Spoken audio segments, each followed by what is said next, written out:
namin.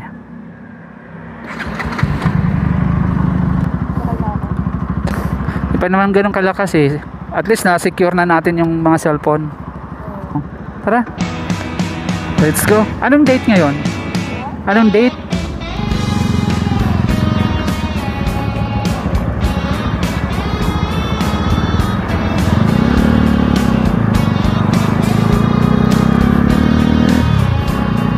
Hello mga bros. Oh, good afternoon. May rides tayo ngayong maiksing rides. Kasama ko si Commander as usual. Pupunta tayo sa Malabon. Okay, mauna ka kuya. Go ahead. Today is December 8, Sunday. Umaambon. Nako, around 2 PM na tayo. Kung saan man tayo abutin o saan tayo makahanap ng isang kapihan or nag-o-offer ng isang kape. Kaso umaambon eh, hindi ko alam, sisilong muna tayo nito. Kaalis lang namin, sumilong kami dun sa may gasoline station. Akala ko wala nang ambon. Ganun pa rin pala siya. At parang lumalakas. So ano bang gagawin natin dito? Silong muna kasi parang lumakas lalo eh. Silong muna tayo kasi ano, saan ba maganda sumilong? Gasoline station uli.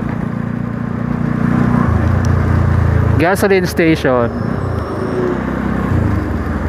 Saan ba gasoline station dito? Ay, parang wala akong nakikita. Ayun. Yun.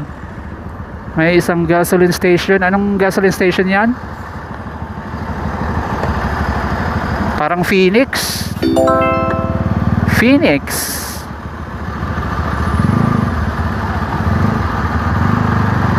Nag-aalangan ako sumilong kasi pag sumisilong na kami humihina, tapos pagpaalis na malakas na naman. Luloko tayo ng ulan na to ah.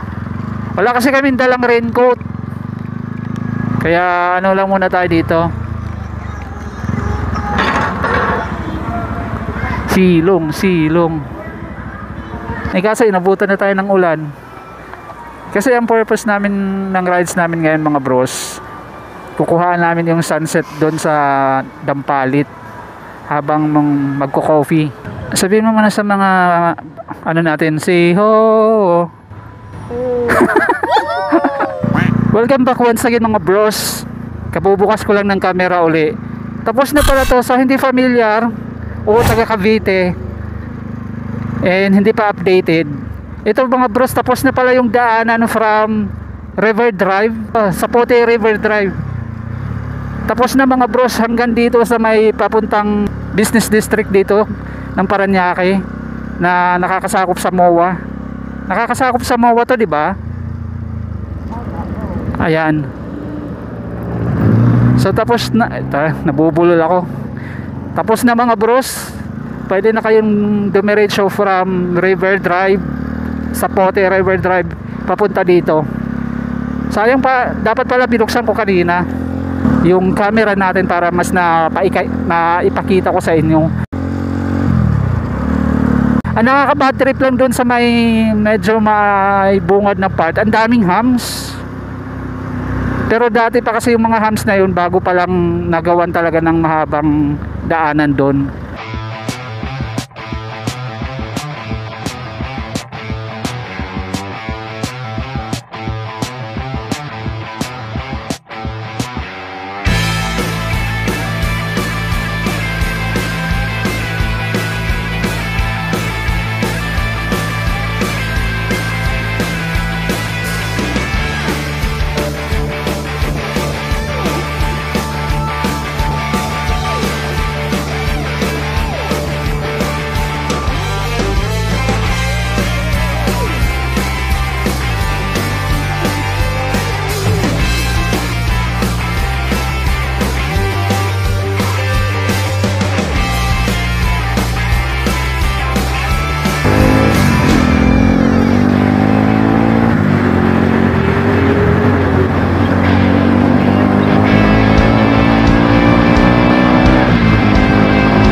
Sana maabutan natin yung sunset.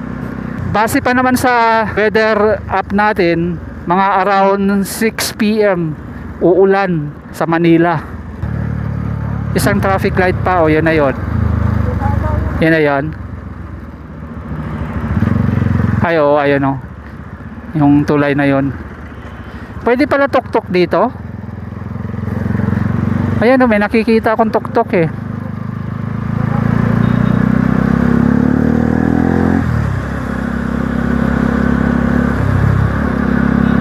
Ayan o, tuktok o.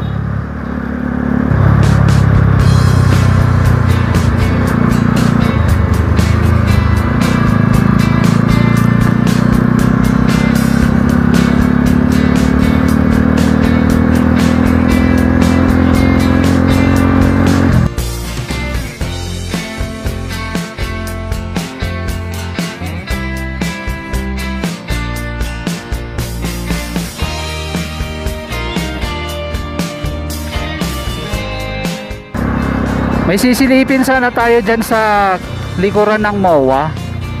So alanganin na kasi yung time natin mga bros, kaya next time na lang. Yung sisilipin sana natin yung mga tinambak na bagong parang gagawing city ng Pasay at saka Manila.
Hello mga bros, magandang gabi, welcome back.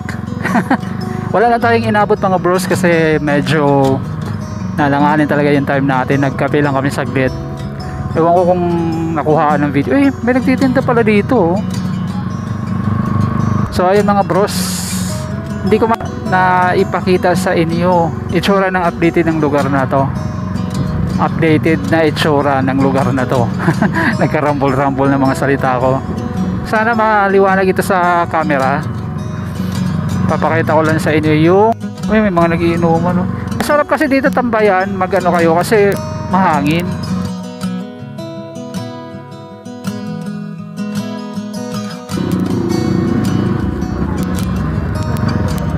Tabi-tabi. Dapat pala dito tayo dumiretso kanina, no?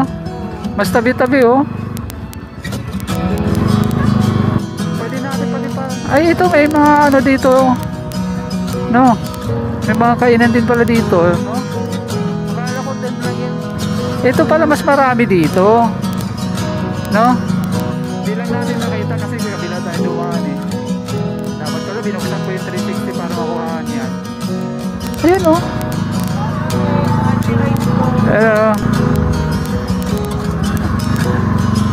Akala ko wala na talaga paggabi. Marami pa. Ganito pala itsura paggabi. Marami pa rin. Ayun o, kapihan o. Kung alam ko lang dito tayo nagkape. Nakatambay pa tayo. Nailang na ako doon kasi akala ko magsasara na yon sila nanay. Kasi akala ko sila na lang. Yung may mga ilaw na yan. Sa ano na yan? Sa pier ng Manila. Matahimik na yung lugar na part na to. Dito mas tapos na yung part na to kaysa yung dinaanan natin kanina. Pero doon sa dulo nito may ano pa to, katulad kanina na rough road. Dito na natin magsisimulan.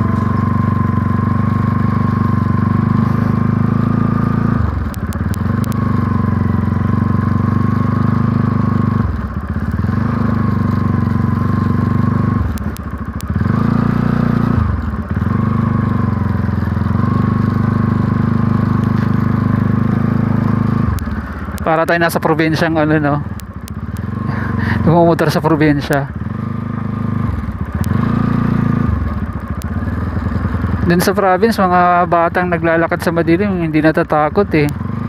Kasi yun yung nakasanayan nila eh. Yan, medyo squatter rin ang area na to. Kaya hindi pa sinisemento kasi baka naglalaban pa sa ano yan, korte. Ayan o. Ano yan? Akala ko may nakasulat na ano.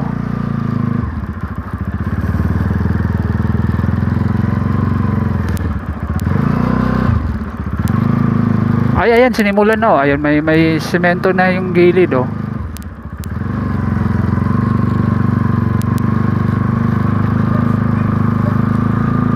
Ay, may gate pala dito. Hindi ko sure kung bukas paggabi. May gate pala dito. Hindi ko sure kung pinubuksan paggabi. Kasi parang semi-private ata yung dinadaanan dyan eh. Ayan nga, may gate. Pwede ba dumaan? Patanong nga dyan kung mayroon pa tao dyan. Bawal dumaan dito pag gabi? Ay, sa kabila. Okay, okay. Mali tayo. Baka kahit umaga siguro, bawal na ata dun eh. Hindi ko lang sure. Kasi parang private kasi may gate eh. Kahit project ng government yan, pag hindi pumayag yung may-ari na ibenta yung lupa nila, hindi magagalaw ng ano yan, ng government.